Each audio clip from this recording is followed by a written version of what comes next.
नमस्कार. मी दिलीप वसंतराव चव्हाण, वय 70. मला 23 महिन्यापूर्वी पॅरलिसचा अटॅक आला. त्यामुळे ब्रेन स्ट्रोक झाल्यामुळे मी धुळ्याला ॲडमिट झालो.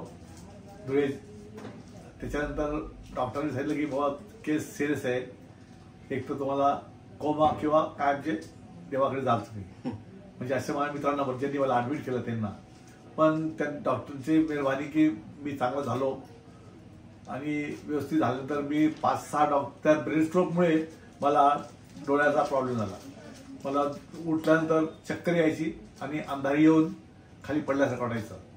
त्याच्यानंतर मी 5-6 डॉक्टरांना डोळ्याचे स्पेशलिस्ट दाखवलं, तर त्यांनी सांगितलं की डोळ्यात मला काही प्रॉब्लेम नाही, डोळे चांगले आहेत. पण मी म्हटलं असं का होतंय.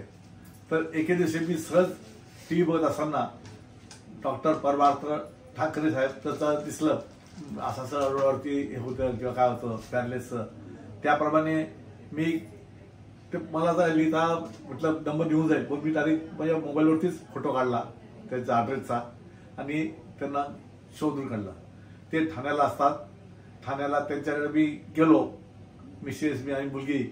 त्यावेळी त्यांनी मला चेक केलं की तेव्हा आपण याच्यावरती नक्कीच काहीतरी इलाज करू.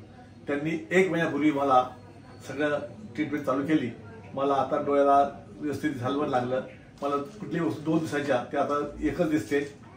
तर आणि खूप फरक झाला मला की ज्या कोणाला असं काही डोळ्याचा त्रास असेल त्यांनी परमार्थ ठाकरे साहेबांना कॉन्टॅक्ट करावं किंवा त्यांचा नंबर घ्यावा, गुगलमध्ये सर्च करा किंवा त्यांच्या मुलाखती टीव्हीवरती असतात ते बघा. पण असे डॉक्टर जर आयुष्यात लोकांना भेटले तर सगळ्यांचं आयुष्य चांगलं होईल आणि त्यांना देव असंच करायला लावं एवढी इच्छा वाटते. थँक्यू. नमस्कार.